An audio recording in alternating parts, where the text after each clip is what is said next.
Okay, well, welcome to another Black History conversation. We're delighted today that we're going to be welcoming Sheryllynne Haggerty. Sheryllynne has an interesting background. She's been much involved into research into a lot of aspects of Black history. So we're going to let her explain herself what she's involved in. And just to say welcome to you all. We've got an interesting group together in the conversation. We've got Professor Sati from Jos University in Nigeria. We've got Lisa Gabbett just joined us. She's from Austin in Texas, and I'm here in Melbourne, Australia, which is interesting. Well, I actually come from the UK, you can tell, from the Midlands. Lived in Wolverhampton and worked in the city of Birmingham, but also I've got Welsh heritage, so I am really interested in Wales, and I'm really interested in Liverpool because that's a place that we've done quite a lot of research. So okay, so welcome to you all. This is really great. And Sheryllynne, would you like to introduce yourself to us then? Right, okay, so yeah, I'm Sheryllynne. Well, hello to everyone from Nottingham, where I'm still based. Until December last year, I was at the University of Nottingham, where I was a reader in history there. And I was also the director for the Institute for the Study of Slavery, and involved in that institute most of the time I was there, which was from 2005. So I was there for quite a long time. For those of you that don't know, I've published mostly, I guess, in British Atlantic 18th century history, particularly trading communities. And I suppose until a few years ago, you'd mostly say that was the white history of male traders, but I was also very interested in female traders in port cities, and these included Liverpool, Philadelphia, Charleston, Kingston, Jamaica as well. But I've also published on the slave trade, and I've been particularly interested in, obviously from Liverpool, but Kingston, Jamaica, where I was lucky enough to work with Trevor Bernard and Ken Morgan. Yeah, so I've been involved in sort of Atlantic history, Jamaican history, particularly Liverpool, as you've mentioned, Liverpool, Liz. Obviously, that's been one of my most dominant case studies in my work up until now.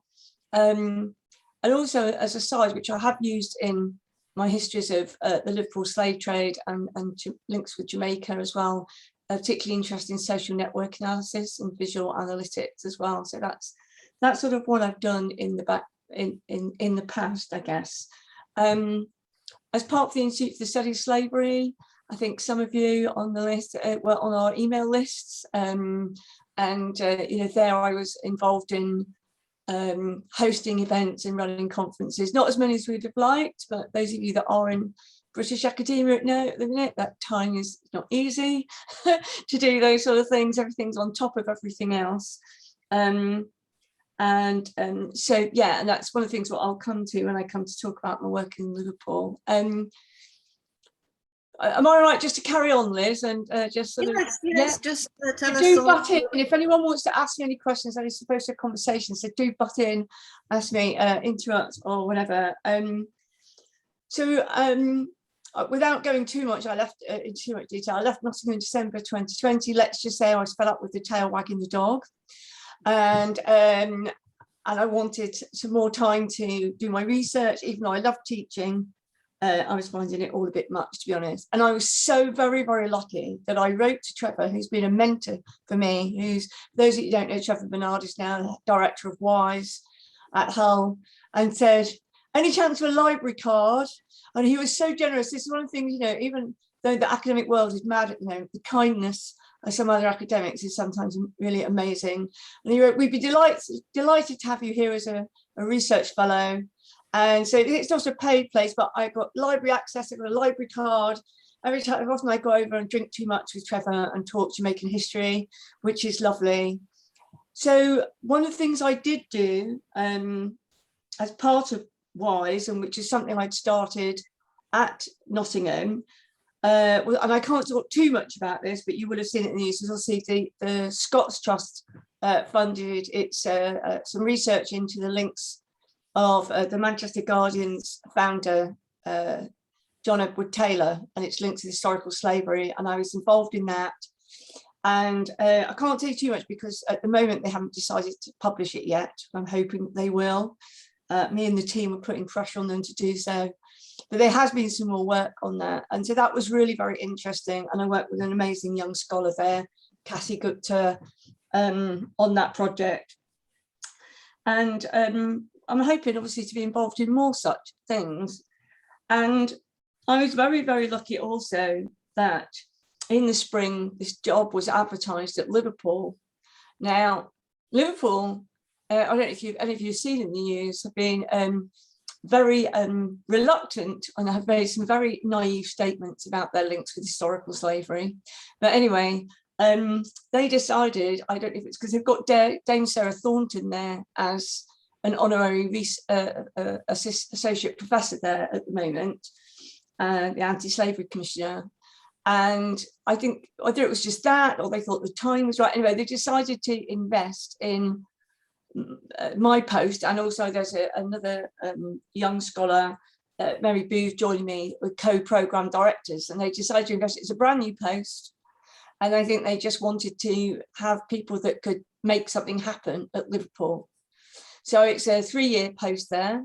It's part-time, which suits me because I'm also still working on the book, which I'm going to tell you about in a minute. But basically, I'm involved in networking, in arranging and hosting events, and we're basically writing strategy documents up at the moment. And then obviously coming in spring, we'll be writing up some funding bids for very different things. And the Centre for the Study of International Slavery at Liverpool does historic slavery and modern slavery. So they've got 2 like sort of strands on it. So and that's why, Simon, I was mentioning about getting together with you, because we're very interested in hope, and we're actually hosting an event for the Rights Lab, ironically, in Liverpool on one of their photographic exhibitions of modern day survivors of enslavement and forced trafficking. So there's all that sort of things going on. Perhaps more of interest in terms of Black history at Liverpool is, again, can't say too much, but do ask me. Is I've been talking with the Liverpool Black History Group there, and about the Liverpool University finally looking into its links with historical slavery. And I can't take all the credit for that. There's a guy in the libraries there who's been pushing for this. But you know how it is. Sometimes you just need the right people in the hierarchy to go, yes, let's make this happen. And we haven't made any announcements on it on purpose, because we're not going to make any announcements till we've spoken and communicated and liaised and had conversations with the local Black history communities there in Liverpool. So, but I'm very excited that it looks like that's all going to happen, which is just as it should be. Just trying to think. I also, yeah, so networking, I'm trying to network with different people as part of that role in that job. So that's half the reason why I'm here today. But the other half of the reason is that I was really always, as any person who's doing research, happy to be invited to talk a little bit about their research as well. So has anyone got any questions so far? I'll say carry on. Well, I think on the point that you made there about it's just as it should be, working with the community, I can't tell you how that gladdens my heart, because as community researchers and sometimes as authors researching, sometimes it's really quite difficult to link into academia, and for academia to take us seriously as community researchers, or maybe authors of historical fiction particularly, maybe not taken that seriously. And yet we've had talks from people who are absolutely brilliant. Helen Papworth, her book, The Butterfly and the Bee, about Henry Morton Stanley's wife. And it also refers to him too. So that's just wonderful. And with the Liverpool Black History Group, I think you know Lawrence Westgaff. Yes, he's been coming to our meetings, and fabulous, because one of the things that Lawrence does is Black History walks in Liverpool. And although she's not with us today, we've got Black Heritage Walks Network. We're delighted to be linked up with them, because this is again a practical way that we can get Black history stories out to people. So it's really good that Dunkley's with us, and she might join us in a little while, we'll see. So yes, absolutely interesting, the things that you're saying. Oh, what an interesting history book. Nottingham, Hull, Liverpool, all really important places. So yeah, great. Okay, then. So I'm particularly interested to hear about your book, and I know there are others here, Annette, and others with a particular interest in Jamaica. So over to, back to you again to hear about your research. So this the book is called. Let me start telling you about the bit that you may not be quite so interested in, although those of you interested in Jamaican history more generally will be. It's called Ordinary People, Extraordinary Times. It's actually based on a cache of letters that I found in 2016, I think, 17 maybe, in the National Archives as part of the prize papers, the High Court of Admiralty. And they're a bag of letters, of course, all from white people. They're from Jamaica, September, October, November, 1756 at the outbreak of the 7 Years' War. There's until about 6 months ago, I thought they were the only bag of letters from Jamaica in the 7 Years' War for the whole for Jamaica. We found since a small set of letters, about 30 letters, but basically the ones I found, there's about 407 letters and associated documents, all written from people around Jamaica, mostly from Kingston and Spanish Town, but also from plantations and from other smaller towns around the island. And basically what I did is I transcribed them all, and they're being written up into a book that is, of course, mostly about white people, because they're letters from white people. And I've gone really out of my comfort zone here.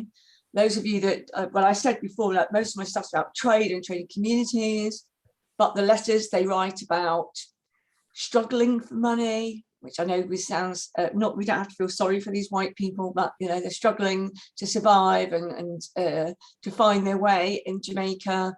They're complaining about the war and about the local politics.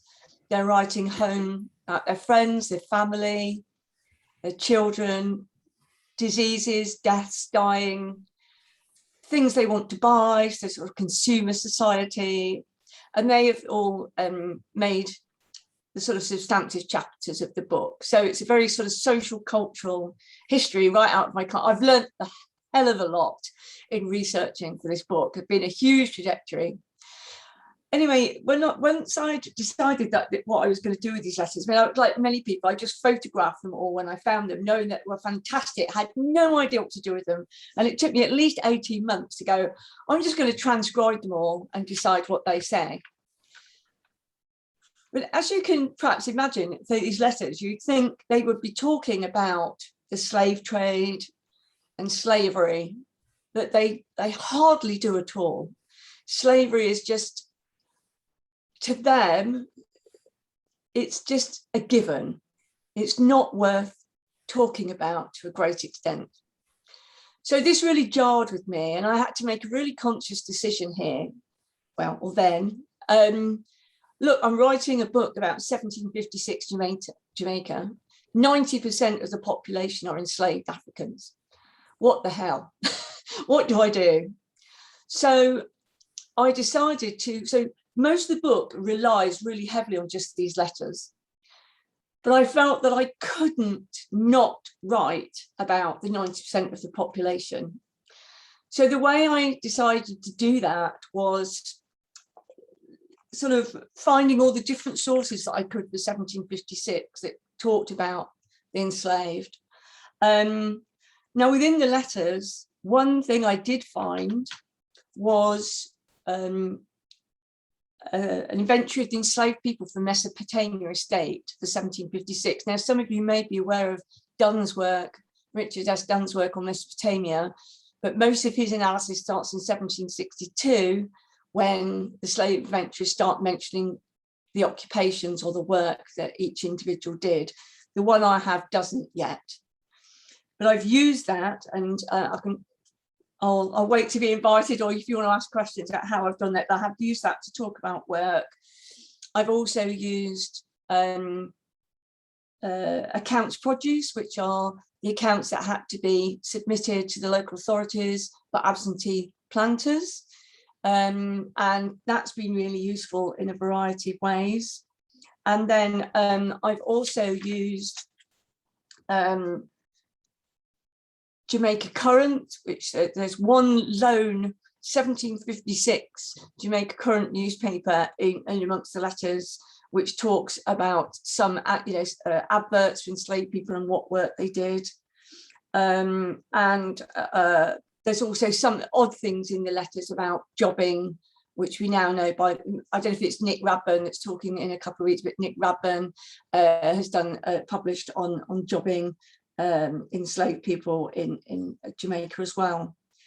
So what I've done with this chapter is I've sort of stepped away from the main methodology of the book based on the letters to try and tell these stories of the enslaved people in Jamaica in 1756. In some ways, it doesn't say, to be really honest with you, anything much new that we didn't already know about enslaved people in Jamaica in 1756.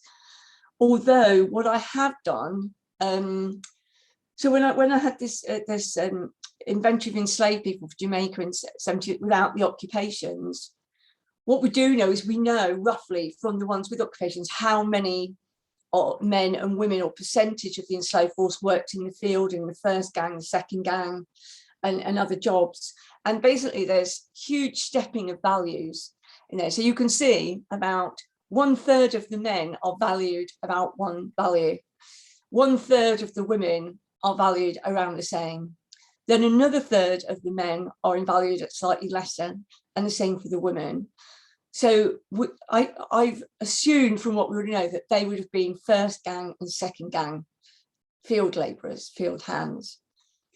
There's some are mentioned of that's much higher value, and some of them are given a job, such as there's a carpenter, there's one blacksmith, and this sort of thing. So we know some of the jobs. And then also there's things about children and age and things like that.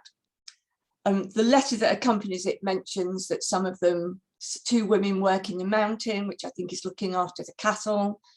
And there's also really sadly lots of things which we also expect to see, where people are noted as old or lame with allegedly no value, lost their hands. 2 women lost one hand and 2 had lost 2, presumably from feeding the sugar mill.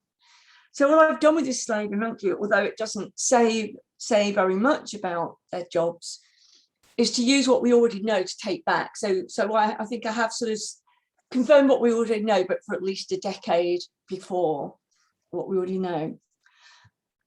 I've then tried to be, and this is really out of my comfort zone, and we'll see how it goes, is to sort of borrow from the work of Marissa Fuentes and try and be a little bit inventive. I wouldn't say, because I know we've got perhaps authors in here, certainly not creative writing, that would take it too far, but for me, especially pushing that way out of my sort of used to dealing with quantitative methods and stuff and lots of numbers, is to sort of think about what work these people might have been doing, and then link with other letters coming in from Jamaica that are talking about the things we already know about. I think Chris Evans is a member of your group, the hoes and the bills and all this sort of stuff, all the Penistone Blue, all the Osnaburgs, all this sort of stuff. And I'm trying to sort of like, well, if this woman was, so some of them it's noted that were brought for the estate in 1756 as doctoress. So who was she looking after? Was she looking after the people that I said that are mentioned as maimed or blind or whatever, and try to be a bit inventive about what it might have been in their slave hut, what would have been their small possessions, what, try to imagine a little bit what their life might have been like. I've also then used, again, the inventory to think about their health and that sort of thing, and plats and plans to think about how far they might have walked between where their huts and their work and the hospital, these sort of things. The Jamaica Current also mentions quite a few runaways. It's only one edition. I don't have the exact number with me, but there's something like 120 runaways mentioned, not all by name, but quite a few mentioned that are in the jail, being held, waiting for their owners to come and collect them, and also adverts that there's a runaway and haven't been collected. And those, along with things that have mentioned in the journals of the House Assembly, I've tried to use as trying to tell a more positive story, of resistance. I've not gone so far as perhaps many historians of colour have gone, because I think personally it's too much to say, to overstress success when the whole of life, the whole situation, the whole social, political and legal framework is gamed against them. But some people do manage to fight and do manage to run away and make their own lives to fight against the system. So that was one thing I wanted to do there. Last thing, I think that's a little bit more inventive, and I will stop after this, was I tried to make something about the family connections. Now, obviously, there's quite a bit in the Manumission records that we might want to put family firmly in inverted commas, because obviously a lot of the sons and daughters are the outcome of sexual predation. Okay? But we also have stories of people who seem to have bought themselves free or been made free and then saved money to buy their children free, which is just amazing. And I got a couple that I think have actually arrived in Jamaica from Africa in their lifetime and then somehow managed to get free and buy their children free, which is an amazing thing to have done.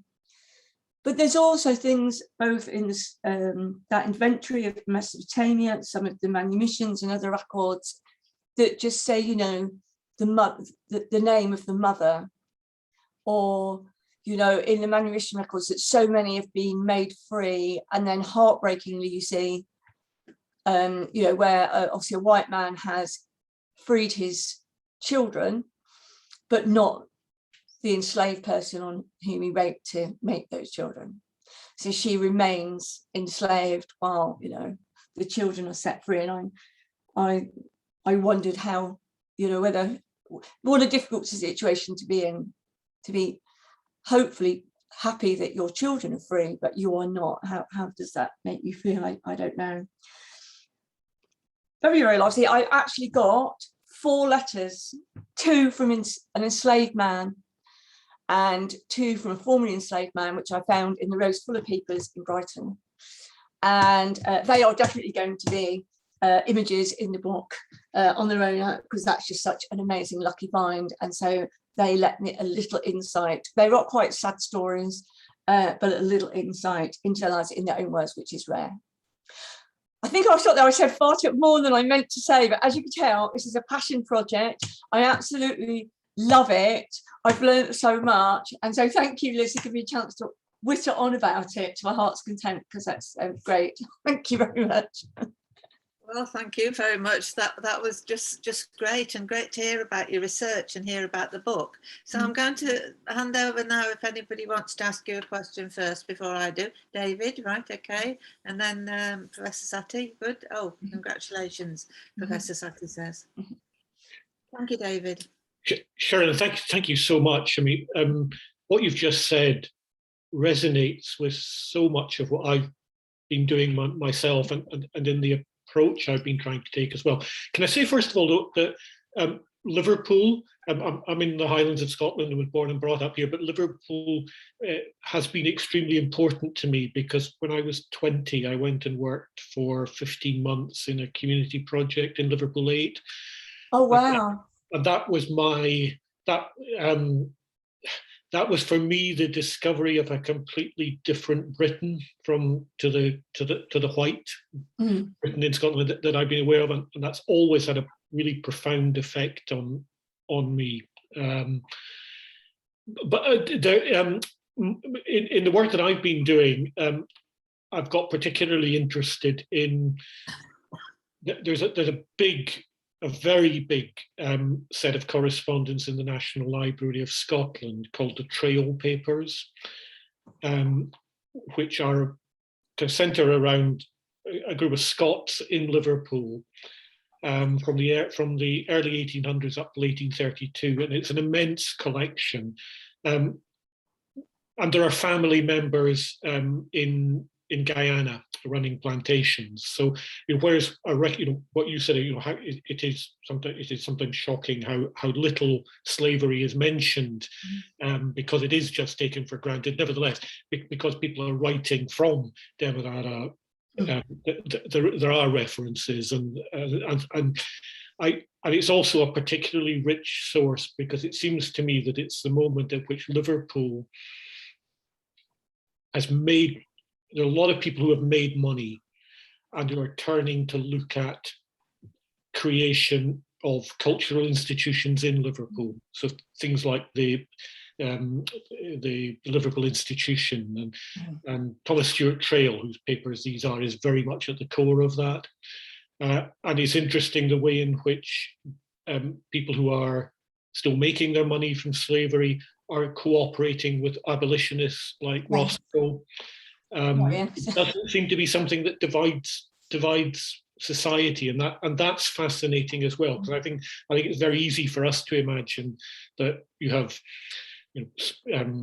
pro-slavery people on one hand and abolitionists on the other, and they're at each other's throats. It doesn't seem to me it's like that at all, and that's quite difficult to come to terms with. Because that's very, there's that strong Scottish presence in Liverpool, which I don't think gets recognised in Scottish histories. And I think sometimes we go down the route of national histories and fail to see that the networks, the trading networks, the financial networks, they extend throughout the nations of the UK and of course far beyond.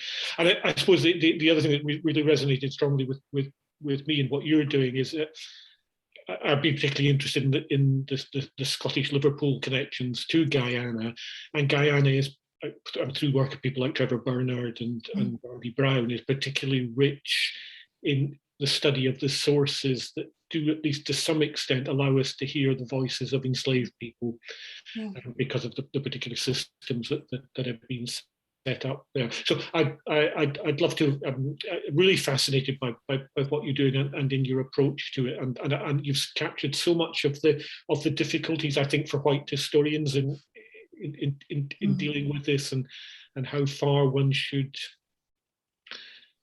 Well, I think it's also should. But I mean, I think one wants to use one's imagination to try to enter into this, but I think when I sometimes feel uneasy. So thank you so much, and it'd be great to have a conversation with you about about what we're doing. Yeah, I'd just like to comment back on that, if I may. It was one thing I had a conversation with someone here at Nottingham who is a descendant of formerly enslaved people, and I had a really fantastic round of conversations with him about what to do about this chapter, whether to include it. And he was really honest. He said, you can't win. If you leave it out, you've not told 90% of the population. If you leave it in, you're a white person telling Black history. So he said, go with what you think is right, and and whatever. And even down to the conversation is, I thought, well, should they be in every chapter and be throughout? But I thought they would get drowned then. So I made this conscious decision to have this, separate chapter on them, because it was different methodologically as well. But yeah, it was quite quite a discussion with myself as well. Do I do this? Do I don't do it? You know, blah, blah, blah, because it is important. But yeah, but thank you for your encouragement, because it's quite, yeah, like you say, you feel like, I don't want to put, because obviously I haven't got that experience or the experience of being a descendant. So you feel like some ways guilty putting your words in their mouths. But then, you know, do I then not try and tell their story at all? So it's, yeah, it's difficult.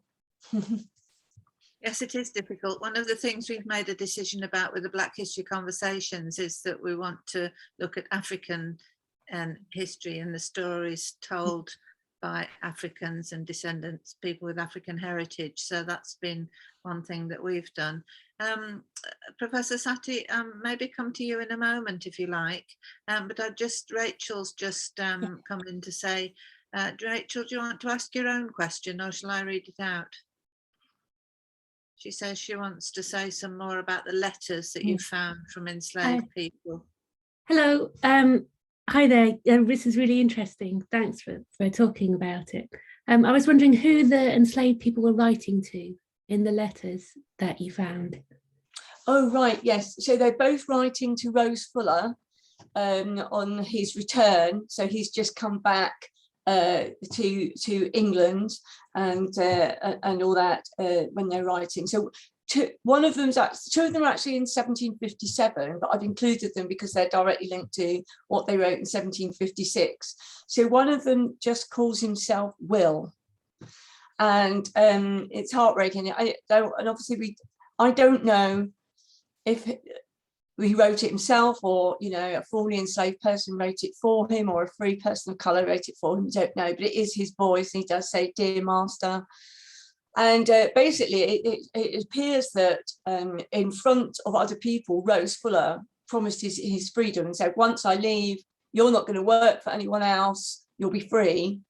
And if I remember rightly, he leaves at the end of 1755. So this is, you know, already nearly a year.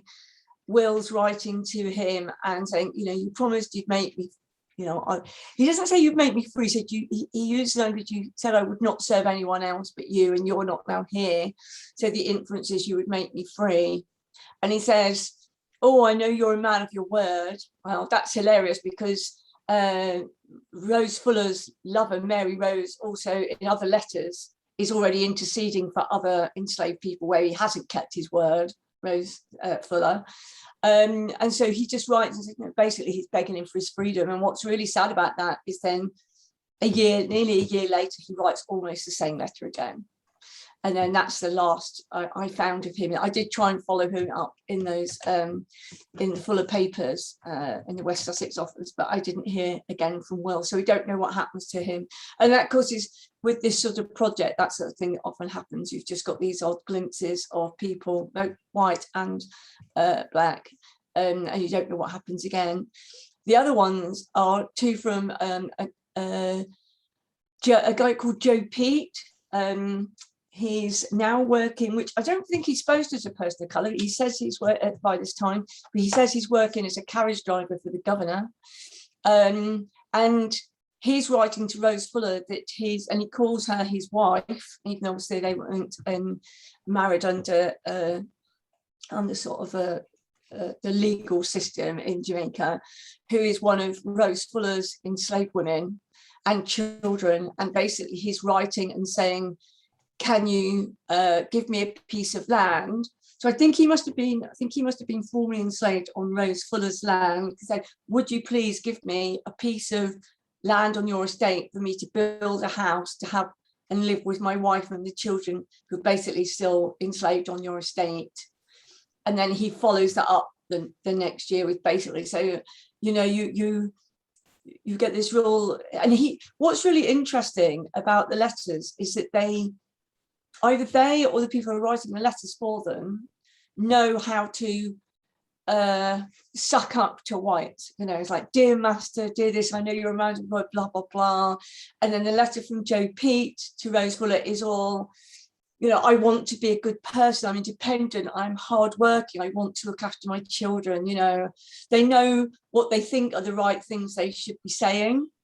But as I say, what's really sad about them, Rachel, is that as far as I can tell, he, wrote full and ever a replies, or sets either of them free, or lets Joe Pete build his house on the estate. So, but it was just so wonderful, and I'd sort of written them in, and then Trevor was kind enough to read the chapter for me. He said, no, you need to shout about these letters because they're so amazing to have these letters, which they are. They're extremely rare. So thanks for that. Thanks for that question, Rachel. Rachel, would you like to just introduce yourself? I'm Liz Millman from Learning Links International, and we've got a good group of people here. Rachel, hi, that's lovely. Where are you based, Rachel?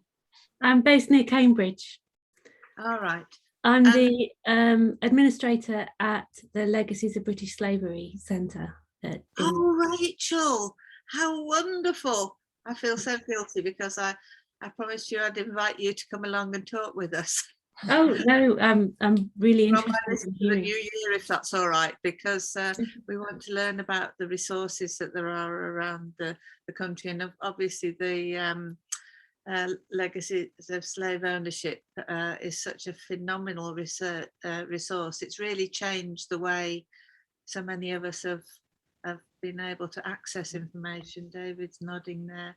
Oh, Rachel, David contributed a lot to our work, so we're really indebted to David and to many other people. And in fact, I think we've got about 60,000 people in the database, and I think about 4,000 of them, of the biographical entries, are based on information that people have sent to us, and they're generally the people that we know most about. So it's been a big public history project for many contributors, I think. And it's fantastic. And now you've got Richard Matt Smith. I apologise, Matt Smith, yeah. Been director for a while, and you can see changes happening, and it's evolving. It's really wonderful resource. I was especially interested to hear the focus on enslaved people that Sheryllynne was talking about, because that's where we're going next with a database of enslaved people based on the slave registers. So fantastic.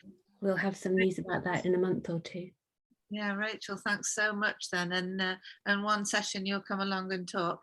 I'd said to Professor Satie, if you wanted to come in with any points.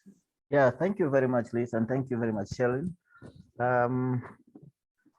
Just one methodological question and a question on substance. Yeah, methodologically, I was quite intrigued by your focus on those letters. So I was wondering, what generated your interest in the letters? Did you come by them as an accident, or you were doing a general research and then you found the letters and then they became interesting? And the second question is, the interesting thing about mothers who were kept in slavery while their children were freed. I mean, maybe you could talk a little bit more about that, because I don't know how that can happen, although it happened. Okay, thank you. So, yeah, sorry, I'm just writing a note. So I'm just writing Rachel, what Rachel was saying about. So the letters. So what it was, I was actually writing an article on privateering in Liverpool, and as was my want, I got all this sort of quantitative data, and I wanted some qualitative stuff to, tell a more interesting stories. So I just started searching in the National Archives for privateers and privateering, and ended up calling up these letters. By mistake, 2 boxes, and I went, what are all these letters? Yeah.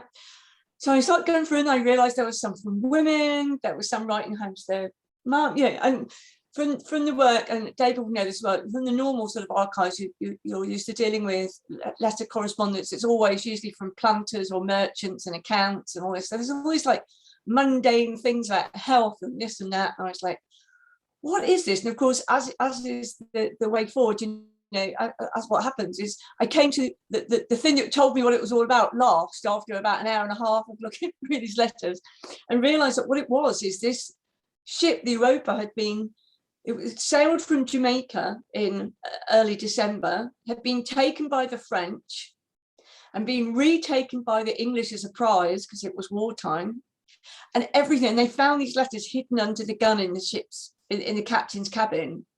And as they always did, they kept everything for evidence. Now, normally, of course, most of the stuff in the prize papers is our enemy. It's the French or the Dutch or the Spanish or whoever. So very, very rarely do you find a collection of letters in English. And it only happens every so often when, you know, the ships are retaken like this. So I knew they were amazing, but I didn't know for what, as I said, so I just photographed them all.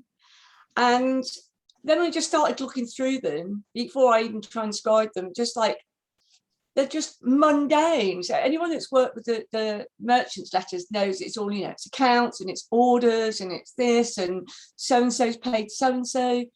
And it was, for me at least, I know people who've written about 18th century British and European history using collections, usually of elite people's letters.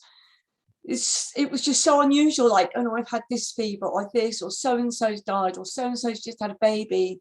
Oh, please send me some waistcoats from Ireland. Loads of the letters, it's a Dublin ship, so loads of the letters to Ireland, which is quite unusual, as David knows. It's all about the Scots, isn't it? And there's like, now there's like, you know, stuff about Irish, saying like, please send me some shirts because everything's so expensive here. Please send this, then that, you know. So I just got fascinated by the everydayness of it. And also some of the people, because they're telling their stories, they're missing their wives, they're, you know, they're trying to arrange to get married to a loved one. They're trying to, some are trying to sort of chivvy along their younger brother in some sort of apprenticeship and say behaviours, you know. So it's all this ordinariness, and that's what got me fascinated in the letters. So the second half about the women and, you know, that being free. I mean, occasionally the women are set free too. That does happen, and sometimes a woman is set free. But I think about 60 to 70% where there's children involved, which, and it says that who's the person manumitting them, so it's a white, you know, it's a person with a job, usually an overseer or a lawyer or something, and then it says, not always, but it often says mulatto, so we know that that person's of mixed heritage. Okay, whereas the woman, it might say children of the Negro, right? So then she's not freed. That it's a difficult one, isn't it? The white men obviously think their children are more important than their lover, you know, or the person they've raped. You know, I mean, we've got the odd stories, haven't we, where there's some sense of agency amongst women from people, stories such as this a word, but mostly these women have been raped, and the men only think the women are important, the children are important, and so they're less. So occasionally they do free the mothers, but not always. And I think that may be because, of course, enslavement is passed on through the mother. So if they free the enslaved woman, then any future children of hers will be free. Whereas if they leave her enslavement, someone else rapes her or any future children, they remain the property of the owner. Also, it may be that the owner hasn't, because normally the person setting them free isn't always the owner, right? It's someone who's come onto the plantation or whatever. And so maybe their owner or their enslaver, I should say, won't agree to them being set free, because of, you know, they don't want to let their labour go. What I don't know is the ages, but I have got a few men that are being set free who I think are what they might assess as being beyond a usable age in the workforce, and are being set free when they're becoming a burden. And I think a lot of these women aren't set free or allowed to be bought free because they're still deemed useful labour, and that their children might be useful labour as well. I hope that answers your question, Sati. Well, thank you very much indeed. Rachel, you want to ask a question, but I think Lisa also wanted to ask a question. Lisa, are you there? was there any comment you wanted to make? Yes, Liz, I am here. I didn't have a particular question, but I did have a thought listening to your explanation, and then also echoing what David said about the absence of some information implies more than what you're able to find. And so I too have found that in looking through different papers or letters, how remarkable it is that there's so much missing in regard to what you know is taking place. There is so much, a heavy presence of enslaved persons, and yet so little is written about them, that too speaks volumes to the attitude toward the enslaved persons or their value. I was mentioning to Liz last week that in looking through correspondences from overseers back to the absentee landowner back in Wales, that there was almost a formulaic writing where they speak of the weather and how much sugar they will make that month and how much they will get from that and how much rum, and they go through different particulars, and then almost in the same spot on the same next page, just in passing, it will mention the health of the Negroes, as they're referred to, and if there is an increase or decrease, meaning deaths and births and such, but it's very formulaic and very detached. So that speaks volumes, even though there's very little information there. So I find that also difficult to know how much freedom and leeway you should give yourself in being able to read into it. It's a difficult challenge there. Definitely. Thank you very much, Lisa. Okay, Rachel, you've got your hand up next. I just wanted to comment briefly on what you said, Sheryllynne, about mothers not being manumitted, to say how common I found this in later slave registers, and also found examples of children being bequeathed ownership of their mothers, so that as a way of ensuring that the free children would be looked after, and to provide them with an income, which is basically their mother's rental income when she's working as a domestic in another house, and also ownership of their own children. And I was wondering if part of the reluctance to manumit mothers may come from the cost of manumitting, because I don't, does it cost to manumit in the 1750s?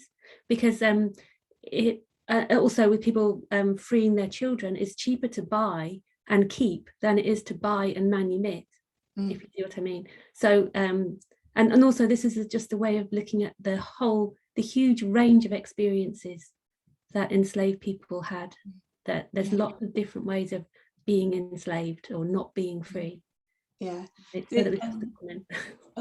just quickly, so there's different things. So there's like you can manumit someone, your own enslaved person, quite cheaply by just paying basically what I think is a stamp tax, so like a registration fee of a couple of shillings, so relatively. But when someone is buying someone free from someone else, then the value reflects what. So if it's like someone's a carpenter, it might be £100 or so. But you see some formerly enslaved people have managed to save, say, £50 to buy their sister or their daughter free, or what I'm reading into, like they bought someone free. But so some of them, I think they do it quite cheap. I think when the enslaved persons become a burden, basically, so they generously let them go for all their good services and love over the years. I no longer care about this person because they're not valuable to me. And it's quite heartbreaking. But I haven't seen don't think I've seen my ones where the mother's been given to a free person. That might just because I haven't been able to make the connection and be able to see that family link from my records. So, but yeah, thanks, Rachel. Okay, Liz, I think Gwyneth's had her hand up for a while, sorry. I'm just going to be cheeky because David was nodding then to what you were saying. Did you want to come in next, David, and then Gwyneth next? I would just agree with what that point, the point about the cost of manumission might come into this. Now, I think there are quite a lot of enslaved women who are left in an ambiguous position because they may be treated as if they've been freed, but there's no formal process of manumission. I have the feeling that the manumission might have been more expensive in some colonies rather than others. I think in Guyana there was.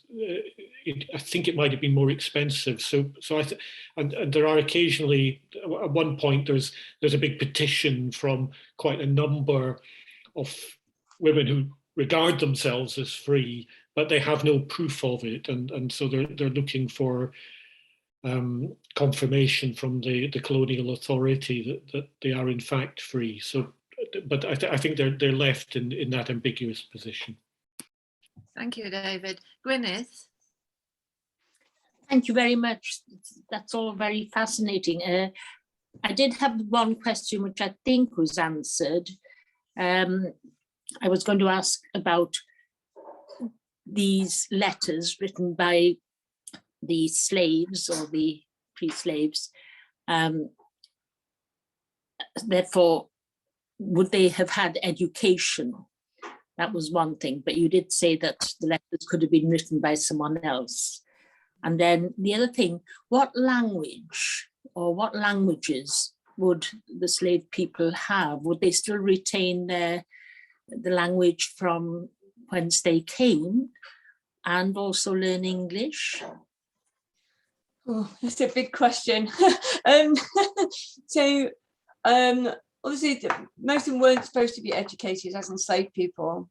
So that's why I think maybe someone else maybe wrote them. But it's difficult to know because in an urban environment, a lot of enslaved people were rented out or rented themselves out and paid their owners a fee, in which case they may have been rubbing shoulders with freed people and free people that have been born free who may have had some education. So it's really difficult to know, but I think the formalists say quite unlikely that they had been educated to any great extent or at all.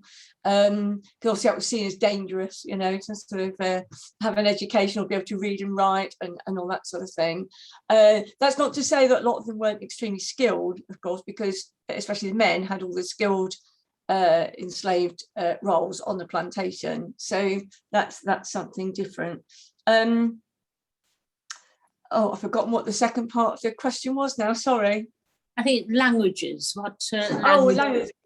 Well, there would have been sort of, it depended. So in Jamaica and maybe in Guyana as well, there would have been a huge percentage of the enslaved population, most of them, because the death rates were so bad, would have been imported from the west coast of Africa. Okay, so there would have been a huge mix of languages. As far as we know, people, both slave traders within Africa and especially white Europeans on the coast, tried to mix people with different languages so that they couldn't talk with each other and try and arrange mutinies or whatever on board the vessels. And then, of course, then they're all mixed once again and separated once again when they get. So they would have been, but I think they learned a sort of pidgin English, and they, obviously managed to communicate with one another, and also over time with white, they're white enslavers as well. But I think I don't know. We've got an Africanist who may be able to say more about how similar those languages were, because that's as far as I'm prepared to say on that matter, because it's really outside my expertise. But thank you. Audrey, you're being terribly patient, but we sometimes have difficulty with the link with Nigeria. So, Professor Sati, you've got a point you want to raise. Yeah, the point that interests me is this question of manumission. I just want to maybe state that the concept of manumission and practice of it in Western Europe was quite different from how it was perceived in Arab slavery.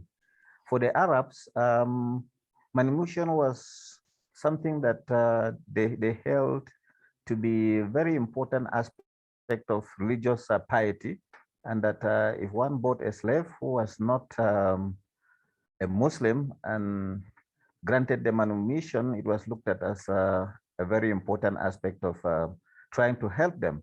So here we have a contrast where manumission was very difficult for someone who had worked for another person for years. The children gain freedom and the person is still in slavery. It's quite, the parallel is such quite a contrast, but then we're dealing with different worlds. Mm. Thank you, that was really helpful. So Audrey, would you like to make your points now? Yeah, I'd like to ask questions to both Sheryllynne and Rachel. But the first one's to Sheryllynne. You mentioned the word doctoress. Can you tell me anything that you found out about that doctoress? Because I'm very interested in doctoresses in the Caribbean and especially in Jamaica. There's this feeling in England that nursing started with Florence Nightingale, but of course it didn't. I mean, nursing might not have been in the hospital and formally trained, but people were nursing sick people from forever. But I listened to a very interesting lecture, I think it was last year, by someone called Erin Spinney, and she's at a university in Canada. And it was black nurses, enslaved labour and the Royal Navy from 1790 to 1820. And she had two really interesting points in there. That first of all, at the Royal Naval Hospital, I think at Haslar in Portsmouth, there was a definitely professional nursing service there way before Florence Nightingale.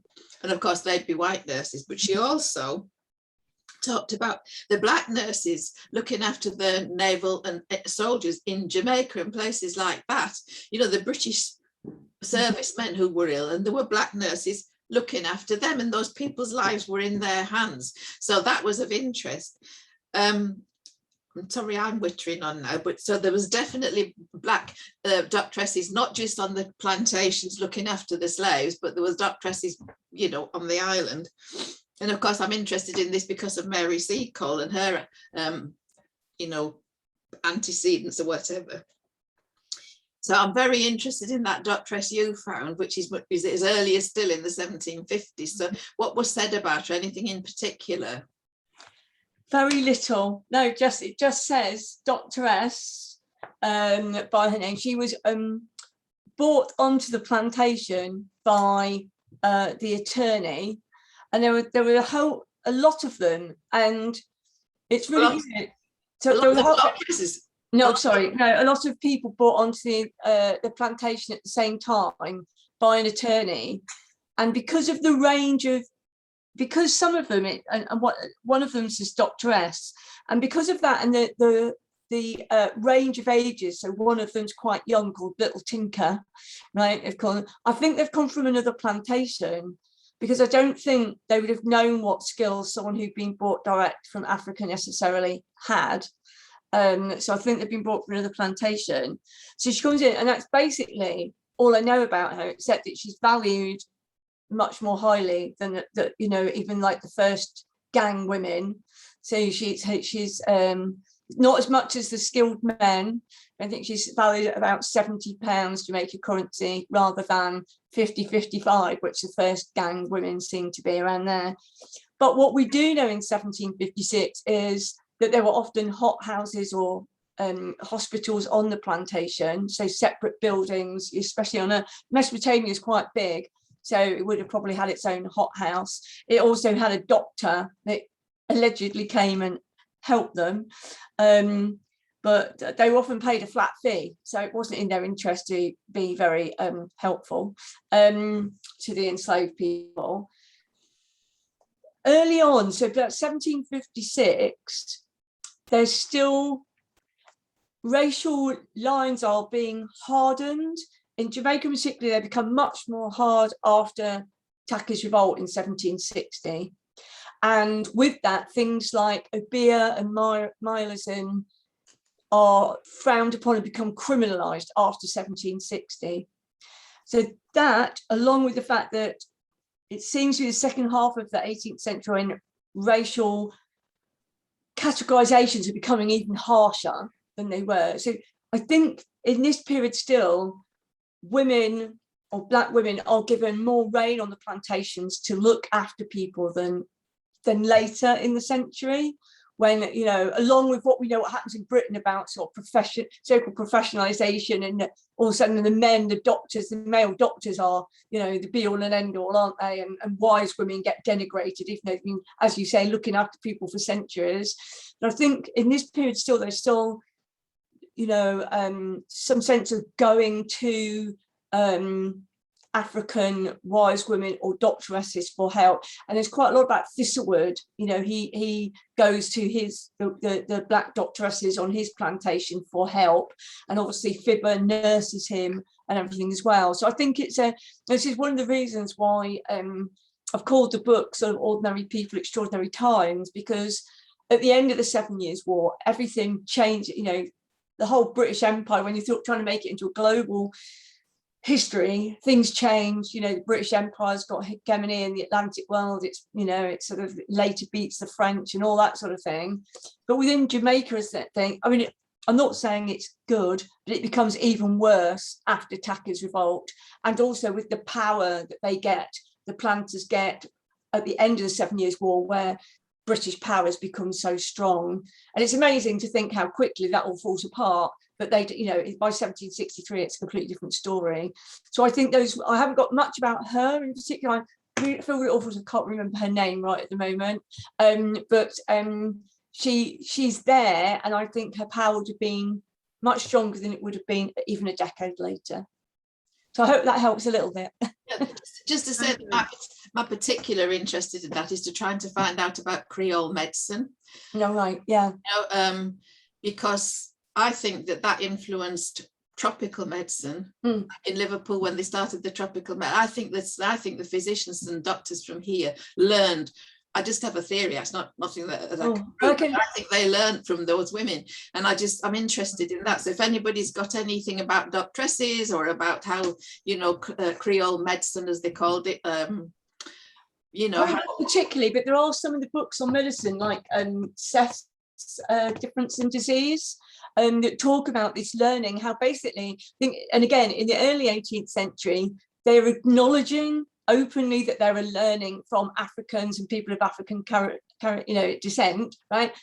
Later, they just steal it and say it's white knowledge. And I think that the mid 18th century is a big turning point for this. But I'm trying to think of the other book, but Seth's Difference in Disease is quite good on these people. It's got early chapters on people like Trapham and others that go, and this tension between white doctors, you know, that are in the colonies and what they're learning by being in the field, and the assumed better knowledge of white doctors being trained and staying in Britain. And so there's a tension even between the white doctors about what's the better knowledge. And then I say, as the racial categories harden, less and less is African and Creole knowledge valued. Yeah, that's what I think anyway. Audrey, I'm just going to ask you to hold on to your question for Rachel to let Professor Satie come in. Okay, thank you once again. The question I'm going to ask is based on an assumption. And the assumption is that all the slaves who were writing, the slave authors, were slaves of one owner. And therefore, it's very likely that they knew themselves and were in conversation with one another. And if the slave owner was not replying to the mails, why were they continuously writing those letters? Did your mind go to that? Oh, sorry, I didn't really quite understand the question. So can you repeat it? Sorry. Okay, the question is, why was there a continuous flow of the letters when there was no reply to them? Oh, right. Oh, I see what you mean. Yeah. Oh, well, there's only 2 from each, but Okay. yeah, there's only 2 of each. But because they're so rare, I mentioned them because they're so rare to find any letters from enslaved or formerly enslaved people. But they you know, because under English law, you know, until Rose Fuller had given Will his freedom, he was still an enslaved person. Nobody else could do it because he was still his property. And in English law, property is all. Property is everything at this time. So he keeps trying because he's so desperate to have his freedom. And I think this, you know, it speaks to how much it genuinely meant. Even, you know, as Rachel was saying, there's different, and David was saying, there's different degrees of enslavement, you know, how some people's condition would have been worse than others. And I don't know anything much more about Will, but if he was in Spanish Town in an urban environment, he may have had a little bit more freedom. He certainly wouldn't have been, unless he was on a jobbing gang, his workload or his work regime might have been lighter, you know, than being on a plantation and being on the first gang, which was really, really harsh. But, you know, obviously freedom was still valued. And then with the other one, Joe Peake, he really wanted to be able to be with his wife, because, you know, if he had been freed, you know, he had no sort of right, if you like, to be on that plantation unless Rose said, yes, you can build a house there and be with your family. So he gained his freedom, but he'd lost his wife and family who were still enslaved. And it goes to show how much these things really mattered. I mean, you know, why should we not think they shouldn't matter? They're all human beings and they're just trying so hard against the odds. You know, even when perhaps they think it might not happen, maybe they think a letter, it might work. One of them, I think, he mentions the governor, like Joe Peake, maybe because he thinks, oh, you know, now I've got some prestige, you know. But even I've got a white guy who's really stressed. He's one of Rose Fuller's workers. He's gone out. I'm not quite sure what capacity he's working on with plantations, but he uses Rose Fuller's ex-lover, who's a free woman of colour, and he writes to her instead of Rose Fuller to intercede, hoping that she will have some influence over the outcome. So I think they used whatever means they had at their disposal, but he'd gone back to England, so they couldn't, you know, it's a very difficult situation.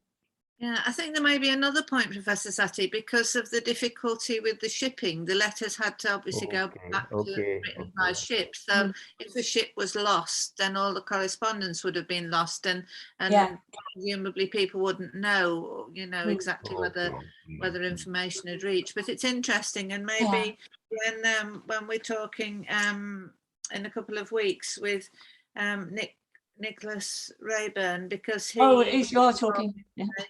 The slave ship database. So I think that'll be interesting. It's not what he's talking about, but we can ask him the question. Right, over to you again, Audrey. You've got a question for Rachel, who I think is still with us. Yeah, I just want. Are you there, Rachel? Yeah. I used to keep in contact with Nick Draper quite a lot by email. He's not with the project anymore, is he? No. I was just wondering whether there was any chance of getting an email contact. But can you just tell me again quickly what you're doing? You're looking at the individuals now on the slave registers and things like that. Would you be interested if, say, a particular slave had ended up in Britain for a period of time to know the names and where they were and all that kind of thing? And are you still involving the public? I mean, I used to send Nick anything I ever found to go on the original, you know, on the database. So do you still want public input if there is anything for what you're doing now? Yes, the database is currently frozen, although it doesn't really work like that because we're still in contact with lots of people who send us information. So, well, what we're doing at the moment is Port Royal slave registers, which we've transcribed and connected people in subsequent years to develop biographical information about them, basically. So And it's only Port Royal that you're interested in at the moment? at the moment, Port Royal, and we've just started St Andrew, and we're working our way through the parishes, basically. Right. So you're doing it that way, right? Because one of the things I can remember offhand, there's somebody came over here for treatment at Guy's, I think it was at Guy's Hospital, and I don't know who was dealing with it at this end, but it was one of Mr. Lascelles' slaves. So, I mean, I just wondered if that was of any interest, if I found the name, to send that on to you. Definitely. Thank you. Yes. Excellent. Right. Well, that's covered a whole lot of points there, and I'm going to say thank you very much indeed, Sheryllynne. Just a brilliant conversation that we've had. That's been excellent. So what I'd like to suggest I just do now is that, as I say, we are trying to rationalise what we're doing and also to share information. So I'm just going to share a PowerPoint. So if we, oh, Simon, can you share? Sorry, I forgot to say. Are you able to share the screen, Simon? Yep, there we go. Oh, wonderful. All right, okay then. Right, well, my skills and talents with PowerPoint are just getting a bit excessive in this one. It's just too much. I think I'll go back to the small version of it. Okay, well, we're very proud that we're Black History Conversations and Learning Links International, Belong Nottingham, Slaves and Highlanders, and Black Heritage Walks with Marcia Dunkley, all coming together. So that's just some imagery to show the different organisations. Learning Links International based in Wales, so our website isn't translated into Welsh, I have to say, but we have got our name translated. And Creso from Wales. Belong Nottingham, who host and post the sessions. So on Nottingham, Belong Nottingham's YouTube site, you'll find all the programs. They're also on the main website, which now has the domain name www.blackhistoryconversations.com. Nice and simple and straightforward. So it was spanglefish.com/Black History before, but it's the same site. It's that working site that we put all the information on. Slaves and Highlanders, there's David's book. Black Heritage Walks Network, there's Marcia and her colleagues. Okay then, so I'll just losing the plot here. Right, just go on to the next one. And this is the one where I acknowledge the owners of the land on which I'm currently living. So I've decided to give you a different picture of this area where I'm living each time. So it's the Wurundjeri people of the Kulin Nation in this area, and I'll be telling you some more about their activities here. So respect to the elders past, present and future. The land belongs to the sovereign people of the First Nations and was never ceded. It always was, it always will be. Right, so this was today's programme. So thank you very much indeed for this session. Dr. Sheryllynne Haggerty, Centre for the Study of Industrial Slavery and the University of Hull Wilberforce Institute. Is that all right? Yes, thank you very much for having me. And for your wonderful questions, everybody. Oh, great. Right, well, last week we were looking at Bernard Janke joined us from the African Caribbean Institute, Jamaica Memory Bank, Kingston. Now that is, the recording is there now on blackhistoryconversations.com. So you can look at that. You can either go to the Belong Nottingham site or you can find it on that site. So that was interesting. Unfortunately, Gareth Evans-Jones wasn't able to join us, so he's going to join us at another stage. I'll explain. So here we have moving forward. Okay, so next week I'm going to give us time to talk about how we think we might best move forward. So I mean, I'd very much love it, Rachel, if you were able to join us. Sheryllynne, you as well, but Rachel, particularly as you can tell us what's happening with the slave database at UCL. So that's a kind of flexible session. So I'll talk to you about that in a little while. Just to remember that it's the International Decade for African Descent, which was 2015 to 2024. And that's Sheryllynne Shepherd from the Reparation Unit at the University of the West Indies. And she's, we hope that she may join us later in December. So the week after that, we've got Professor Nicholas Radburn from Lancaster University, and he's going to talk about arming Africa, the firearms and the slave trade. I think that'll be really interesting, speaking as somebody who comes from Birmingham. And I know that Marcia Dunkley is particularly interested in that. He's also going to tell us a little bit about his involvement and activities with the Slave Voyages project of the database of slave ship journeys. And also Dr. Gareth Evans-Jones is going to join us from Bangor University, I think then. He was quite upset that he wasn't able to join us. So the theme there is trade. And it's interesting that you were saying that trade is one of your main interests. So that was a reference, and I think we need to look more at trade and commodities. So the following week, Dr. Michael O'Connor has agreed to speak with us. He's just presented his book, which is called Caribbean Slave Owners and Other Less Known Histories of County Mayo. And he's going to set that into the story of British colonialisation of Ireland. This is the first time we've had a colleague from Ireland join us, and I'm really delighted because I think it's very valuable to have David Alston from the Highlands in Scotland. We've had Professor Jeff Palmer from Scotland as well. And then also we've had colleagues from across England, and we've also had colleagues from Wales. So this is really, really good. And then we've got colleagues from the States and colleagues from Nigeria, and it's really an amazing network that we're developing.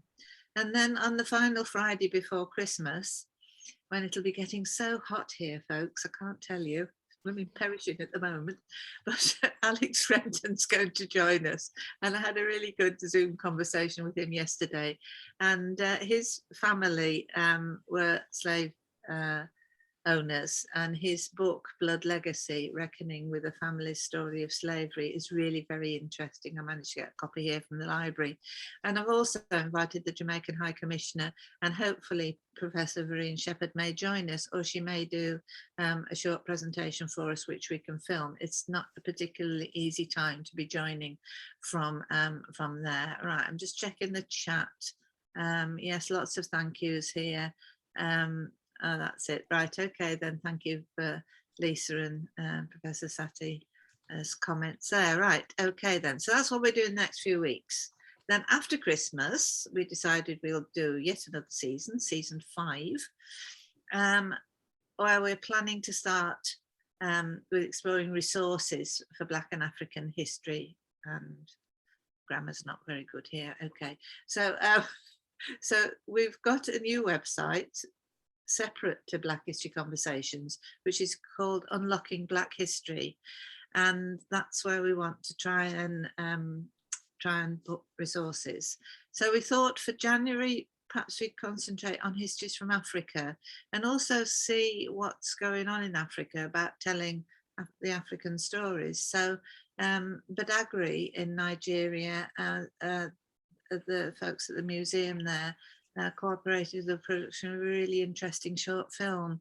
So I want to get in touch with, he calls himself Setros, and he's posting onto YouTube a lot. It's really interesting how much information is being put on YouTube, and there are other ways where people are posting information. So it's about helping signpost people, I suppose. In February, we want to explore the stories of indentured labour, and we've got a number of links and contacts there, which Dr. Jim Thakadorin has sort of led our discussions about that so far, but certainly there's a lot more that we can do. And then in March, I think we might have a check and see how places are getting on with returning stolen goods. And I think I told you last week about the programme we've just had on here on TV in Australia called The Things the British Stole. So that's been interesting. Then I want to have some discussion next week about rethinking Black history. Big brave statement to make, because I think it's so fascinating that we're looking at country by country, region by region, county by county, and community by community. So this is coming out of some of the discussions that I'm having with Marcia Dunkley, who's going to be working on this. Because I think that we've perhaps got a bit confused in a way, because Black British history is different from Black American history. Sounds obvious when you say it like that, but because Black History Month came to the UK from America, we've tended to talk about the Black people who invented the traffic lights and the Rosa Parks story and Martin Luther King, all those sorts of stories.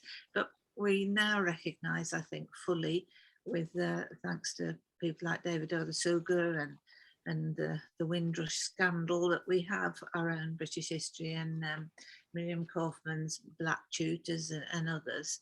So I think it's really interesting. And as you can see, I'm become obsessed with PowerPoints.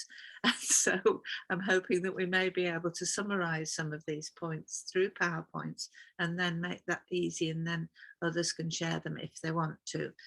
The big elephant in the room, that's what I'm describing it as at the moment, is British colonial history, which some of us are so ignorant about, it's just not true. So we can only get better. Anyway, just to catch up on a bit of news, this was the Kettering Borough coat of arms. As you can see, there are two supporters on the crest there. One supporter's a griffin or something with chains on. The other supporter was a black man who has his chains broken, indicating that he was free. The reason that Kettering had this imagery on their crest was because of William Knibb, who came from Kettering and was very active as not just as an abolitionist, but as a supporter of newly emancipated folks in Jamaica and the great difficulties they had and the challenges they had at that time.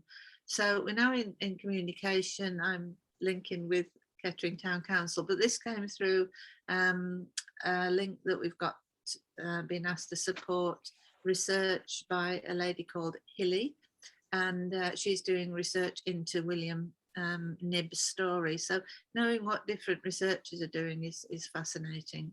Now this, I can't make quite head and tail of this, but it's another initiative, community-based initiative, where they're looking at the true history of African and Black History Month in the UK. That goes back to my first point about some people are saying we shouldn't have Black History Month, but actually Black History Month's got a really interesting history now, and I think we should look at it and see how we can respect it and move forward. But there's 3 different dates on this document. It says September the 27th to December the 20th. So I think that must be every Monday. So I haven't checked it out yet. And then November the 29th, that must have been the date where they were discussing this. But then on the other side, I've got November the 30th. But sometimes when I open things on Eventbrite, they give them to me on the date that they are showing in Australia. And that's often the day after you've seen it. So that would make sense there. Okay.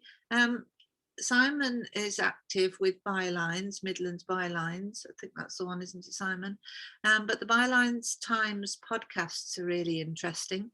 And Simon, I remember you talking to me about podcasts in the early days and me not knowing quite what a podcast was. So it's interesting to see how well Bylines have done with the different podcasts. So that was an interesting one by Jeff Palmer. And what I do is to post this PowerPoint now on the website, and I make these links active so that you can link through to them. This also popped up in my email, something called History Hit, and it's, oh, I've missed his name off the side here. Anyway, it's like Netflix for history, but you have to pay for it. But you can get a free month to binge Black history stories and history stories, but there's a lot of Black history stories in it.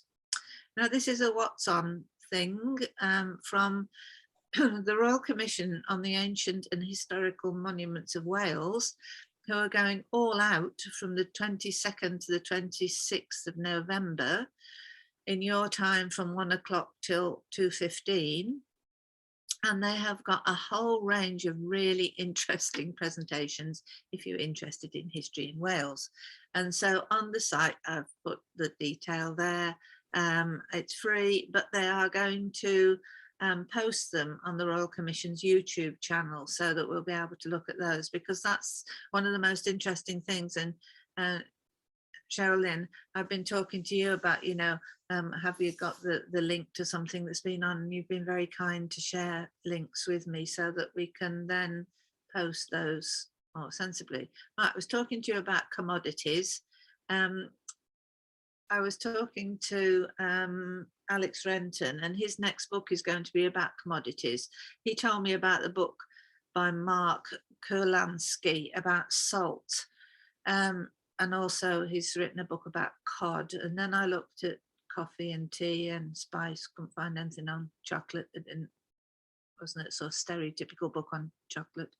But in our work, Lisa and I have been working on the work with wool. And if you can find a commodity that people can relate to, and I think school children are going to be able to relate to the things that they have at home on an everyday basis, and then recognize that actually they've got a history. So at some stage, when I've researched my family history into the salt mines of Cheshire, which was used apparently for export into West Africa, I'll tell you about it. All right, I think this is about the end. This Freedom Bill, Laura T. Murphy, another book that came up, which brought freedom to a group of enslaved people in northern India. So we are looking outside the box a little bit as well, but I'm not quite sure with that one. So that's it. Yeah, Liz, on that, by the way, I spoke to Laura Murphy, and she'd be happy to come and talk to us about Freedom Bill. Wonderful. I knew there was a reason, Simon, why I put that one up. Do you want me to go back to it? I'm sorry, I whizzed away. No, it's all right. It's just we'll have to suggest some dates to her, but yeah, and she'd also be a good person if we wanted to talk about modern slavery, because she does a lot of research on Xinjiang. Right, so right. It would make a very good a comment here from you, Sheryllynne, to say that Relo's book on cotton is excellent. So that's one to look up as well, because there's so much brilliant information out there. It's getting quite confusing to get your head around it all. So we're trying to sort of find things there. Okay then, so I think if we wrap it up now then, say thank you, Sheryllynne, very much indeed. We carry on chatting afterwards if you want to, but thanks. And if you can end the recording, Simon. Thanks.